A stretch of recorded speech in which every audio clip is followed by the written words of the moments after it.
Every day you search, click, watch, and scroll, all without paying a dime. Google gives us email, maps, YouTube, cloud storage, and endless search results, all for free. But here's the catch. If you're not paying for the product, you are the product. So how does Google turn free into billions of dollars in profit? The answer lies in something more valuable than money, your personal data. Google began with a simple mission: to organize the world's information and make it universally accessible and useful. And in many ways, it has delivered. Today, we rely on Google for everything from navigating traffic to checking the weather to finding a recipe. Google isn't just a search engine anymore. It's an ecosystem that touches nearly every corner of our online lives. But behind this convenience lies a sophisticated business model. Google doesn't make the bulk of its money by charging you fees. Instead, it profits from understanding you. What you like, what you do, where you go, and even how you think. That information fuels the most powerful advertising machine in history. In this video, we'll break down how Google collects and processes your data, the ways it turns that data into profit, real-world examples of how this affects you daily, and the bigger question, what's the true cost of free? Part 1. How Google collects your data. Think about the services you use: Gmail, YouTube, Google Maps, Chrome, Google Drive, Photos, Android, and of course, search. Every click, search, and swipe generates data. Here's how. Search queries. Every time you Google something, you're revealing what interests you, what problems you need solved, even your fears and curiosities. Location tracking. Google Maps and Android phones collect location data, tracking where you go and how often you visit certain places. YouTube viewing habits. What you watch paints a detailed picture of your hobbies, beliefs, and even political leanings. Emails and files. While Google says it no longer scans Gmail for ads, metadata, like who you email and when, still builds your digital profile. Chrome browser. Browsing history, saved passwords, and cookies all provide a roadmap of your online behavior. Android devices. Since most smartphones run on Android, Google can monitor app usage, downloads, and interactions across millions of users. Individually, these data points might seem harmless, but together they form a detailed, almost intimate portrait of who you are. Part 2. Turning data into profit. So what does Google do with all this information? It feeds it into the most advanced advertising platform in the world: targeted advertising. Advertisers don't want to waste money showing ads to everyone. They want to reach the right person at the right time. Google's algorithms analyze your data to predict what you might buy, and then serve ads specifically tailored to you. For example, if you search best running shoes, watch a YouTube video on marathon training, and use Maps to visit a sporting goods store, don't be surprised if Nike ads start following you around online. Google Ads and AdSense. Google Ads is where companies pay to have their products appear at the top of your search results. AdSense allows websites across the internet to display Google-powered ads, turning your browsing time into ad revenue streams. YouTube monetization. YouTube isn't just entertainment, it's a goldmine of data. Every like, comment, or share helps Google refine its advertising models.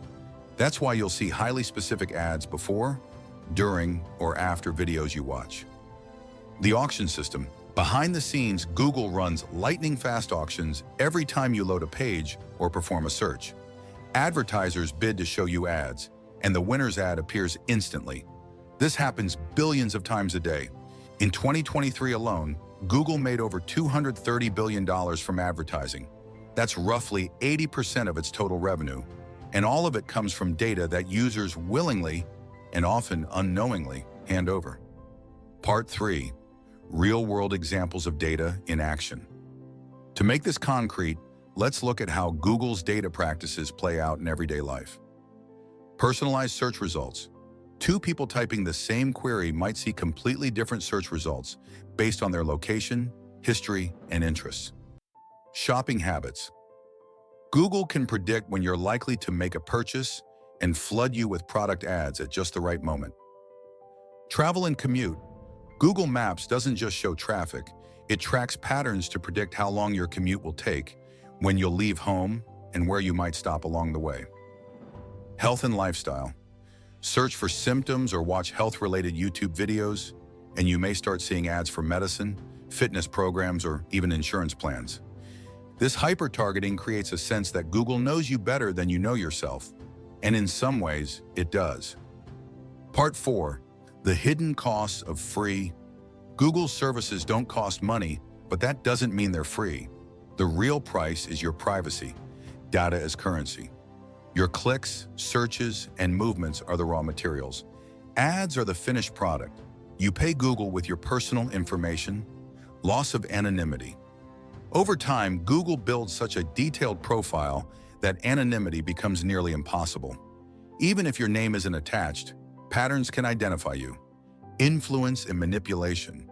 Ads aren't just about selling products. They can also influence behavior, from voting preferences to lifestyle choices. Security risks.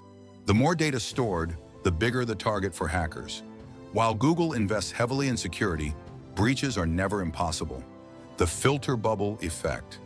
Personalized search and recommendations mean you're constantly fed information that confirms your existing views, potentially limiting exposure to diverse perspectives. Part 5. Why people still choose Google. If privacy is the price, why do billions of people still use Google daily? The answer is simple: convenience and quality. Google search is fast, reliable, and accurate. Gmail integrates seamlessly with other services.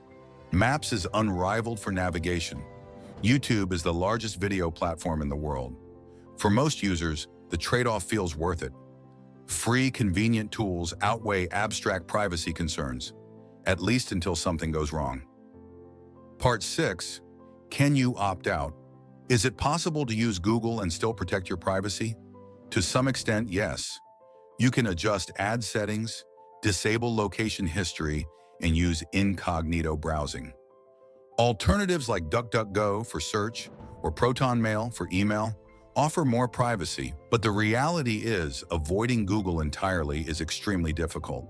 Its reach is so vast that opting out completely often feels impossible. So what's the takeaway?